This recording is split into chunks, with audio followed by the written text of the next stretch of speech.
What's up, guys? Welcome back to Newswave. Yesterday, an image appeared online for The Legend of Zelda that has people very, very excited heading into 2027 and certainly opens up a lot of questions around the Legend of Zelda movie, but we'll go over all of that here today. Also, we are going to be talking about that fabled PlayStation handheld and if it would actually be able to play PlayStation 4, 5, and 6 games. Then we also have to talk about Pragmata, as it's been going along, of course, pretty well for Capcom with a new IP, but now we have some sales numbers to back that up, and they had quite a bit to say about that, but we'll go over all of that and more. Guys, if you enjoy these videos, make sure you hit that like button, helps out a ton, and if you're new here to the Spawn Wave channel, make sure you subscribe down below. Guys, we're every weekday morning, 8 a.m. Eastern Time, going over the world of gaming news, trying to keep you up to date. So just know, even if you don't get a notification in the morning, there's probably still a video to check out. And we're going to start today with Forza Horizon 6, as we did have some limited edition hardware announced. We can see this.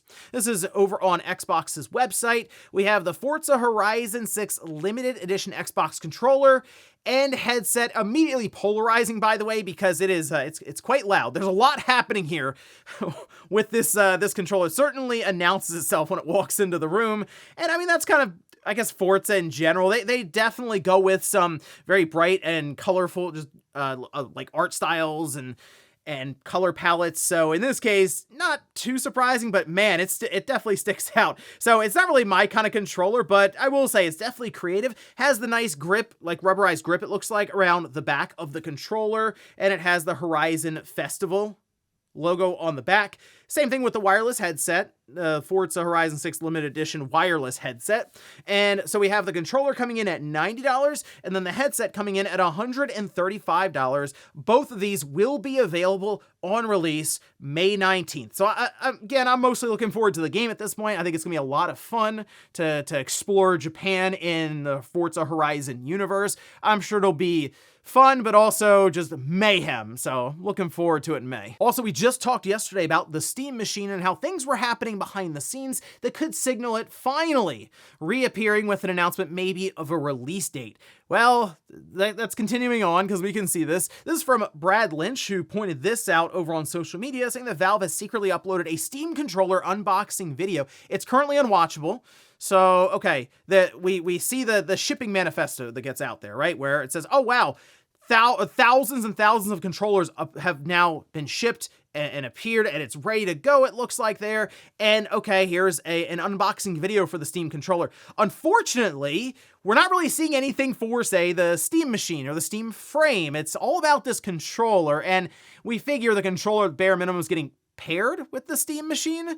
So I mean, you feel like if the Steam controller is being prepared to release, then so would the Steam machine.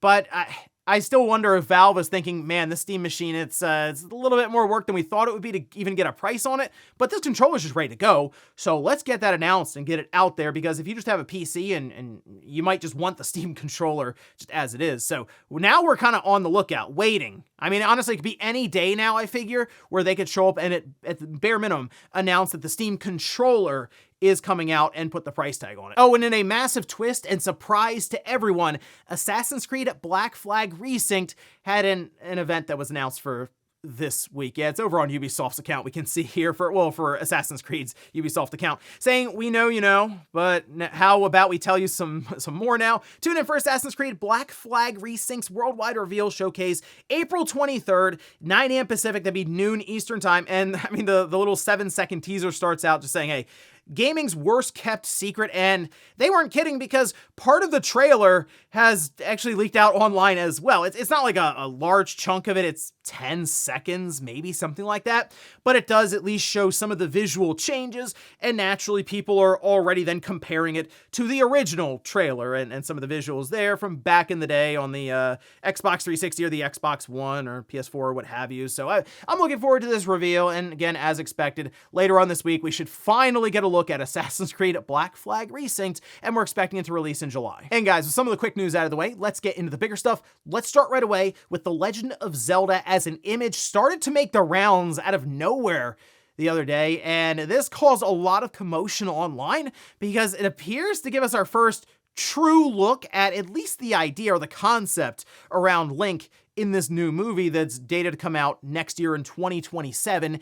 And so the image appeared on Instagram, and after several hours, it was pulled down. And as we've discussed with the music and movie scene, how it will cross over, as we're seeing a lot, with games, that world doesn't necessarily understand the immense amount of secrecy that happens with gaming. So I mean, yeah, they snapped a shot of one of those clapper boards that's used in production, because you can see here, it has Link on it. Now, where everyone's kind of looking at this, trying to figure out how much this is actually going to represent what the main actor will look like as Link. Of course, this is like towards, I assume, the end of the movie.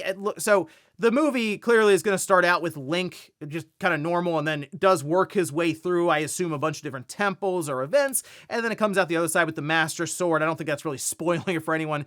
For the most part, I think we all understand the typical journey that the hero of time goes through here. But this image drew immediate comparisons to Twilight Princess, and I know people clearly have grown really, really fond and really attached to Breath of the Wild and Tears of the Kingdom. So that's kind of the link that I think a lot of the younger generation right now especially knows and is drawn to. I still think if I went, hey, pick I guess a Link from any of these different games, pick one that you think would be best for a movie, I would immediately think Twilight Princess Link. So the fact that that's kind of what it looks like they're drawing inspiration from here is awesome, and it's no wonder that people online got really, really excited when they saw this. Also has the film, or the code name, I guess, for the movie, Umame, next to it there with the director and the camera person, who seems to be the one that took a picture of this and put it up on Instagram. Why wouldn't they? They're very, very excited, I'm sure, about this, very proud of being a part of it and everything. Now, I figure this that we're seeing here on this clapperboard is concept art, so that it doesn't even really look like the main actor. So I'm sure people are gonna come away from this expecting that's what Link is gonna look like when we see the first trailer. And there could be a shot towards the end, maybe, of the trailer that shows Link with the Master Sword. Very, very quick glimpse, maybe, of Link towards the end. But I would have some caution there, I'll say, with this, because some were even arguing, is it AI generated? I mean, maybe it's concept art. Again, I don't think it's going to be necessarily representative of the final product, but it's more just decoration, even for the clapperboard, the whole thing there. So exciting stuff. I'm curious about many things with this movie, and I will say, at least seeing, even you say concept art, they get the idea. They understand at least the atmosphere, I should say, that we're hoping to get out of this Legend of Zelda movie. The big question, though, is Link going to start talking in the first few minutes? It's going to be difficult to go with the entire movie where Link says nothing. So I guess prepare now that he is going to at least utter some phrases, and just hope it's not like the old CDI games. Next up, let's talk about that rumored PlayStation handheld that seems to be becoming more and more real as we go towards 2027, when we're actually just expecting it to release alongside of the PlayStation 6. And I say more and more real because more documentation seems to be circulating for this, with Moore's Law is Dead being a big person who's out there just kind of mentioning and talking about the different things that are in the documentation, along with Kepler, although that apparently is old dust up there. But either way, the existence of this does seem to be a thing, right? A PlayStation handheld, but there have been many questions around how capable will it be? How far back in terms of compatibility with the current library will it go? Well, we have this, we can see, and this was transcribed over on PSU.com as they're quoting Moore's Law is Dead, saying the PS6 handheld is a PS6, and what I want to leak today, because this document is years old and it directly shows Canis backwards compatibility support. Another part of this doc literally says back compat PS4, PS5. Just says it right there. The PS6, yes, it has backwards compatibility to 4 and 5, and they explicitly say it all over the place. Even the handheld, they explicitly say it runs PS6, PS5, and PS4 games. And while I think there are many out there who expect the handheld to play all the way back to the PS4, probably not the PS3, because we can't even get native support for the PS3 on the PS5 home console right now. PS1 and PS2, PSP, all of that. Basically anything that's running right now natively on the PS5 in terms of backwards compatibility, even through the Classics program, I would expect to run on this new PlayStation 6 handheld. And yeah, I would also expect it to run PlayStation 6 games.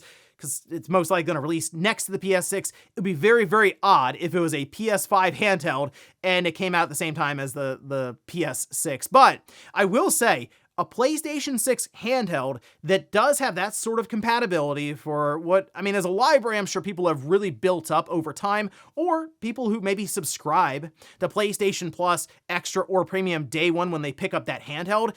That's a pretty big library, and I think it'll be kind of interesting just to even see the comparisons between the PlayStation 6 handheld and the PS5 base unit or the PS5 Pro, just see how it matches up, since we're also kind of expecting this handheld to be dockable and do video out for like a TV, which would make it very, very easy then to do comparisons for capture footage, put it side by side, because I think that will really show kind of the leaps that we're getting from AMD with these different mobile chipsets, as Sony working directly with them would of course fine tune it specifically for gaming and not having to think about running Windows or something else in the background. This will be like heavily laser focused at running the games as best as possible to look also as good as they can. So that's exciting stuff. I've been wanting Sony to go back to the handheld scene with a native handheld, not just, oh, here's a Portal. It's fine for what it is, because it's also kind of priced to be that. It's not I mean, we see handhelds now. I don't know if people have seen, like the Lenovo Legion Go handhelds are $1,500, something crazy, right? So the Portal is $250. It's far off from that. But I assume when Sony comes out with their native handheld, it'll be like $700 or $750, something in that range.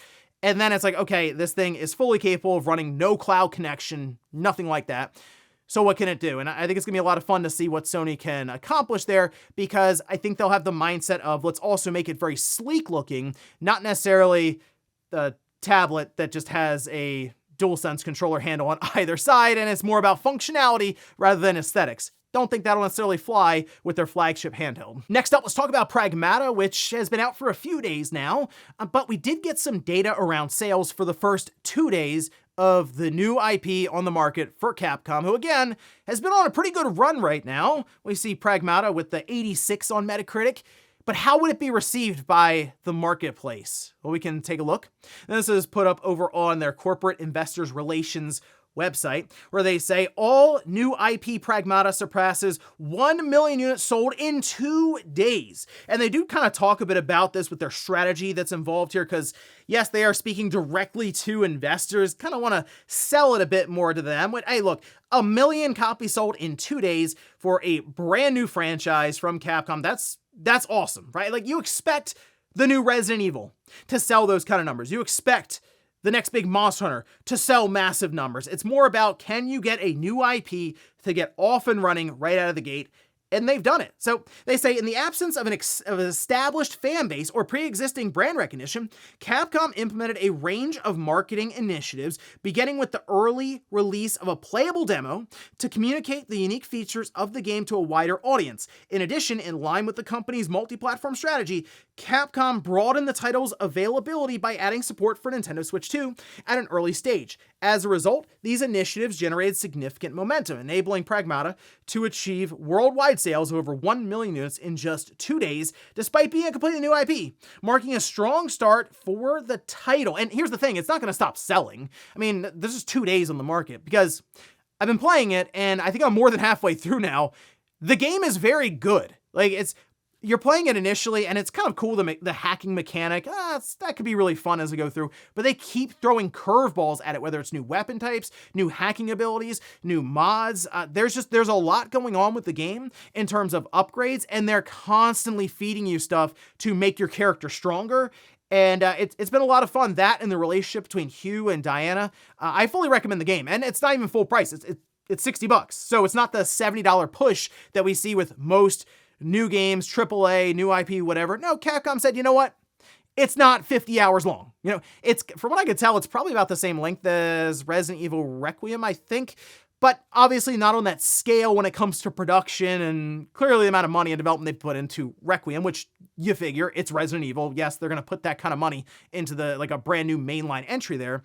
Pragmata, though, Really, really cool game. And I really like the atmosphere for it, the setup, the art style's cool, has that little bit of that Vanquish in there. So good stuff. I'm happy to see that it's successful so far out of the gate. Capcom, happy enough with it to start bragging to investors, and that spells big things, I think, for what could end up turning into a full franchise. We'll see. And in our last bit of news, let's talk about more movie stuff with games. That's kind of a recent trend. I will admit, we're talking about release dates for movies that are years in advance, and that's just the way the movie industry rolls. They'll tell you about stuff way, way ahead of time, and then in games, they go, hey, that game, it's out in a couple of months. Wait till Star Fox gets announced, like, hey, it's out in June. You go, oh, that's soon. Well, now we know about Elden Ring, and we can see. Now, this is over on Bandai Namco's website, saying Bandai Namco Entertainment and A24 have announced the live-action adaptation of the fantasy game Elden Ring, written and directed by Alex Garland, to be filmed for IMAX and released on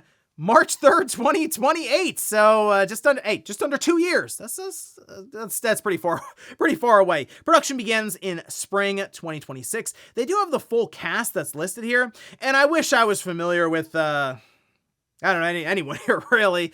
So let me know if anyone here jumps out to you, actors, actresses, whoever, and if these are good moves for them to bring these people in. But I think with Elden Ring, I played through the game, and I didn't exactly investigate the lore thoroughly enough to be like, oh, well, this is the direction they should go with in the movie. I think there can still be a lot of liberties taken, but also they have George R.R. Martin, I assume, like on speed dial will be part of this, so they can, just go to him and be like, hey, how's this looking? What's the direction we should go with this character? How should we introduce this person? So I think for Elden Ring fans, as long as the atmosphere and the art style and everything looks correct on screen, they'll just be there kind of along for the ride, because when people play Elden Ring, I think everyone, for the most part, had a different experience after the initial starting area. Everyone kind of just went in different directions. And yes, there are bosses you have to pass through, like checkpoint bosses, basically.